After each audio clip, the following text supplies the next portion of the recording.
Hello everybody, my name is Lady Cantor and today I'm going to share with you some preliminary results on a research that we are developing with Celina Malebran from Chile and Léslie Piccolotto from Brazil. And this research is about work-related voice disorders and how these type of occupational related disorders are regulated in 3 Latin American countries. Before doing that, we would like to share with you some background about work-related voice disorders. So, as many of you can know, the annual prevalence of voice problems among teachers has been reported around 57%, and Roy et al. In 2004 report that around 94% of teachers have suffered voice problems at least one during their lifetime. This implies that at least all teachers have suffered at least once from voice problems during their lifetime. And this is important because if we consider that voice problems are multifactorial, we will also recognize that having a voice problem is not just a health issue, but it is also a socioeconomic problem, and it also has some public health consequences or impact. For instance, in United Kingdom in 2007, it was reported that voice disorders represent around £2,000 millions annually. And in Colombia, a study that was developed in 2015 report that Colombian teachers with voice disorder represent around $458 per teacher per month with voice disorders. With this in mind, it's also important to take into consideration that the word relatedness of voice disorders is depending of the vocal demand response. This means how the teacher is responding to the vocal demand or the vocal demands that their work is putting on him or her. Some aspects that can be related with this vocal demand response are, for instance, the noisy conditions inside the classrooms. But there are also other conditions that should be taken into consideration when the workplace vocal health promotion programs are designed.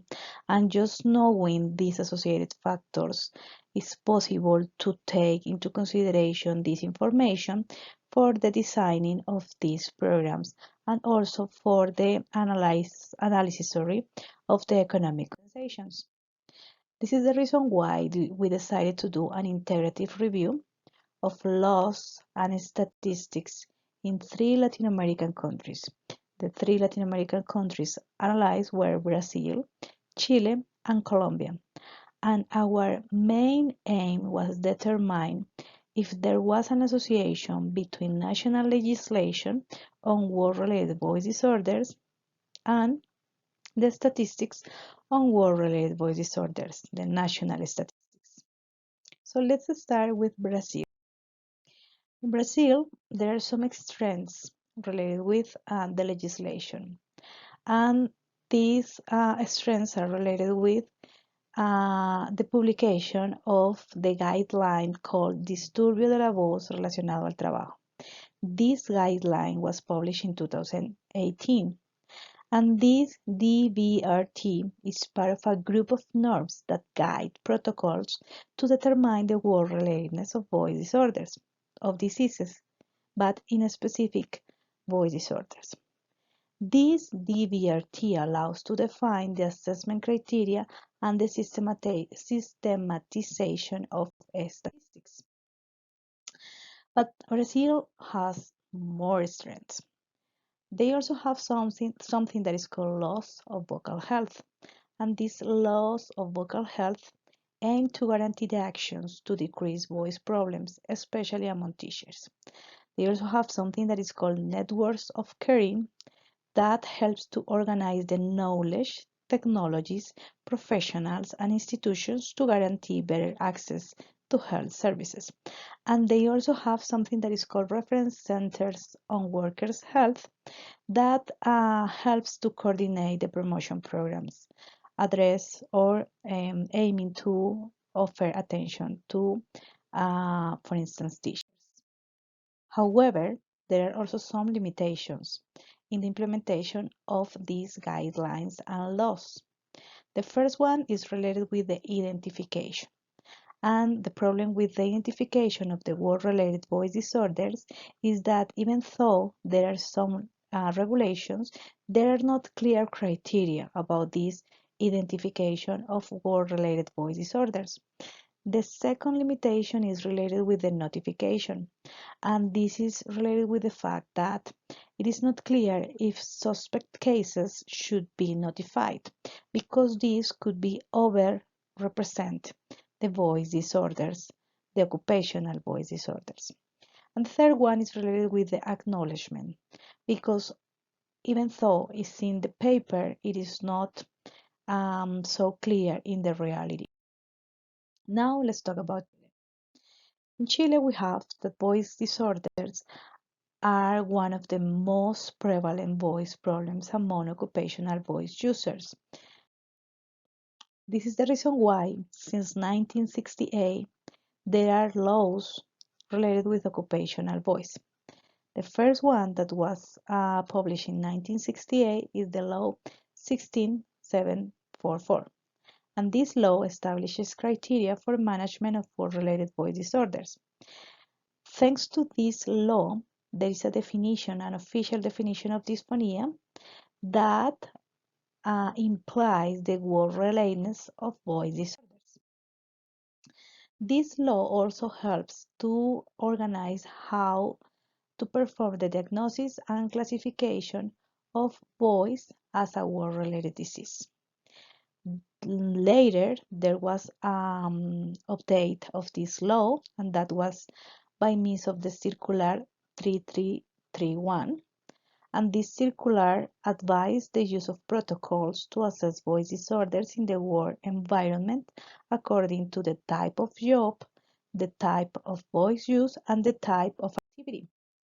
Some indications or suggestions of this circular are related with the analysis of workplaces. According with this circular, the analysis of workplaces should be performed by the speech-language pathologist and should include the analysis of the environment, the room acoustics, the hours of occupational voice use, breaks between classes, and voice assessments in situ and during the occupational activity. Now let's talk about Colombia. Before talking about the legislation, I would like to do a very brief background. Previous studies among Colombian population shows that among school teachers, there is a prevalence of around 71%. And there is also an annual incidence of 44%. This means that during 1 year, around 44 out of 100 teachers can develop a voice disorder, with a low recovery of just 22%. Because this is an important problem for us, in 1984 started the publishing of general legislation about occupational health. And in 2007, we start to talk about how to regulate the occupational examinations. The resolution 2346 says that the occupational examinations should be specific for the job description. This would mean that in the case of occupational voice users, the occupational examination should include perceptual evaluation of voice and acoustic analysis, which is also reported in the literature. In 2014, the decree 1477 says that voice disorders should be recognized as a word-related disease and also make explicit which CIE 10 codes should be included. So these would be the J38 and the R49. With this in mind, we would like to have some conclusions about this review that we did.